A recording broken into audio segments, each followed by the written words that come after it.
그리스도의 풍성하신 은혜와 사랑이 늘 함께 하시기를 바랍니다.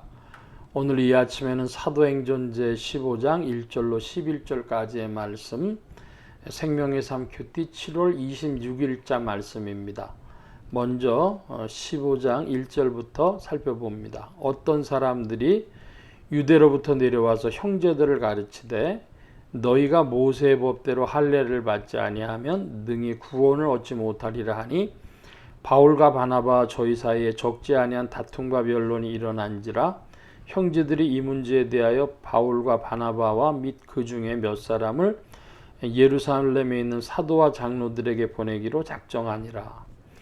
15장 1, 2절의 말씀에 보면 예수 그리스도를 믿는 사람들 중에 유대교를 배경으로 한 유대인들이 예수를 믿었을 때에 그들은 이방인들에게 무엇을 요구했냐 그러면 할례 받지 아니하면 구원받지 못한다 그랬습니다. 그것은 하나님이 구약 이스라엘 백성들 아브라함의 자손들에게 명하신 것이었죠. 그러니까 이 문제가 유대인들은 당연히 하나님의 구원을 받으려면 할례 받아야 된다 이렇게 지금 이해하고 있는 것입니다. 그래서 할례 받지 아니하면 능히 구원을 받지 못하리라 이렇게 단정적으로 그들은 이야기한 것이죠. 그래서 이 문제로 바울과 바나바와 유대인들 사이에 유대로부터 내려온 형제들 사이에 말다툼이 일어나니까 그 문제를 해결하기 위해서 예루살렘에 있는 사도와 장로들이 그 문제에 대해 답을 주기를 원했습니다. 3절 이하입니다. 저희가 교회 전송을 받고 베니기아와 사마리아로 다녀가며 이방인들의 죽기에 돌아온 일을 말하며 형제들을 다 크게 기뻐하더라.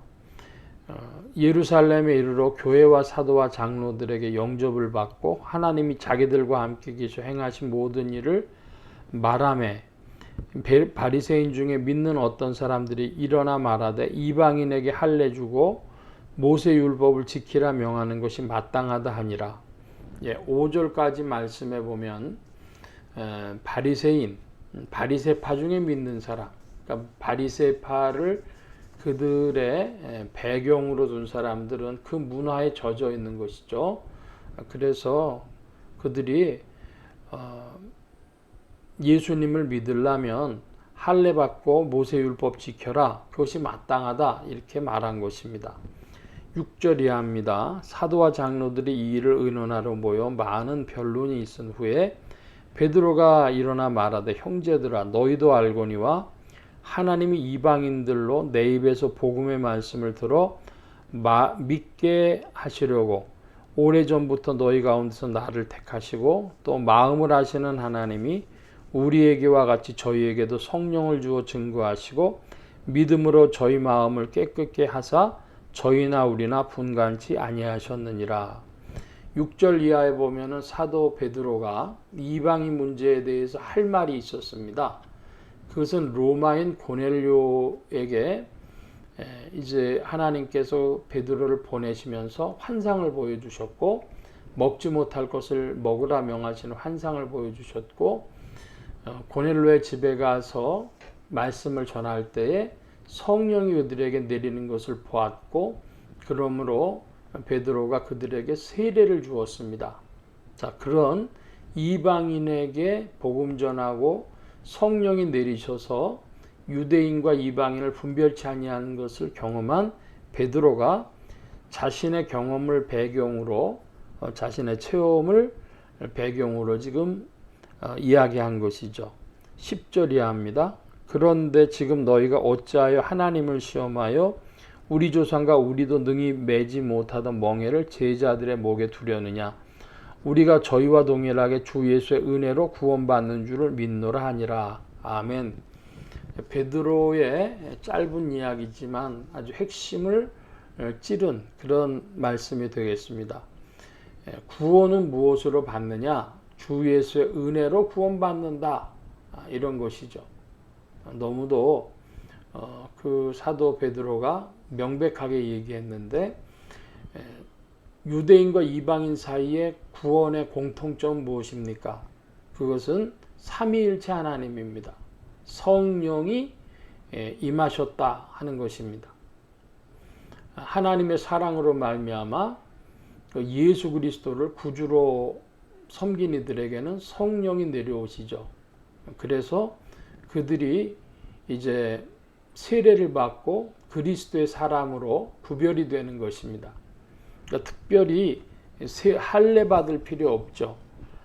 그런데 이 베드로가 자신의 경험을 배경으로 이방인들도 성령을 받을 때 그들에게 세례를 주고 구원받은 백성들로 그들을 분별한 것처럼 이제 주 예수의 은혜로 구원받는 것이지 할례 받는 것으로 구약의 명령들로 구원받는 것이 아니다. 그 지점을 명백히 한 것입니다. 그래서 구약의 말씀을 오늘날도 해석을 할 때 구약의 명령문들이 있는데 그 말씀을 전후 맥락을 잘 살펴보고 적용해야 할 것입니다. 오늘날도 그 구약의 말씀들을 문자적으로 적용하려고 하는 이들이 있어요. 그것은 신학적인 문제를 불러일으키는 것이죠. 우리가 오늘 그런 문제들을 깊이 살펴보아야 할 것입니다. 십계명을 어떤 이들은 그래서 신약은 이제 은혜로 구원받으니까 뭐 하나님 말씀대로 안 해도 된다.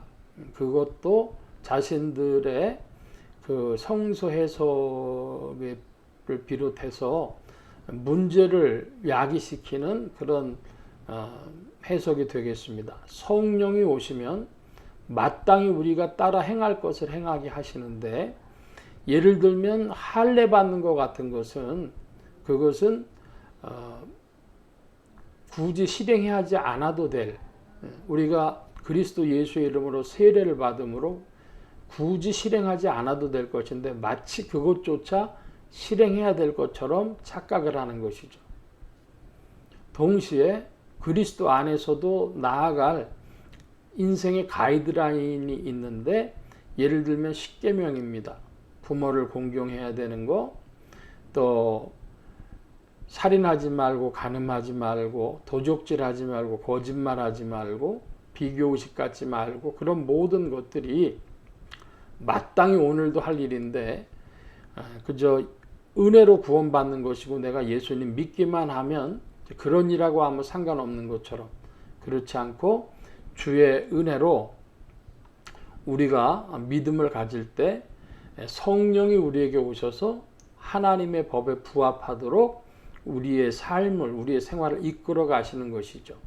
그래서 유대인들에게 명했던 할례 뭐 기타 동물 제사 드리는 거 그런 것들은 다 해줬지만은 그러나 이제 성령 안에서 우리가 주님의 뜻에 맞도록 살아가도록 주께서 우리를 다루시고 이끄신다고 하는 그 사실을 우리가 꼭 기억해야 하겠습니다. 유대인 배경으로 가졌던 이들이 다 이렇게 실수를 했던 것처럼 오늘날은 구약을 어떻게 볼 것인가 하는 그 관점 신약 성도들다운 성경 해석의 관점이 명백하게 정립이 되어져야 하겠습니다. 주 성령으로 말미암아 그런 은혜가 여러분과 함께 하시기를 바랍니다. 오늘 말씀 여기까지 봅니다. 기도합니다. 만복의 근원 되신 주님 함께하여 주셔서 바리새파의 배경을 가진 그리스도인들이 할례 받고 율법을 지켜야 하는 것처럼 성경을 이해했습니다. 오직 우리는 신약의 성도들은 성령을 모시고 나아갈 때에 성령은 십계명을 우리의 생애의 가이드라인으로 생활의 가이드라인으로 제시하셨고 보다 더 세세하고 깊은 것들을 가르치시며 빛을 비추시며 인도하시는 줄로 믿습니다. 성령 안에서 우리 영혼이 다루어지고 주 안에 거하며 과정을 거치며 나아가도록 이끄시고 인도하여 주옵소서. 주께서 아름다운 일들로 우리 영혼에 더하시고 주님 안에서 믿음이 성장하도록 이끄실 줄 믿사옵고 감사하며 주 이름 높이 올 때에 예수 그리스도의 이름으로 기도하옵나이다. 아멘. 하늘에 계신 우리 아버지여 이름이 거룩히 여김을 받으시오며 나라의 마옵시며 뜻이 하늘에서 이루어진 것 같이 땅에서도 이루어지이다. 오늘날 우리에게 일용할 양식을 주옵시고 우리가 우리에게 죄 지은 자를 사하여 준 것 같이 우리 죄를 사하여 주옵시고 우리를 시험에 들게 하지 마옵시고 다만 악에서 구하옵소서. 대개 나라와 권세와 영광이 아버지께 영원히 있사옵나이다. 아멘.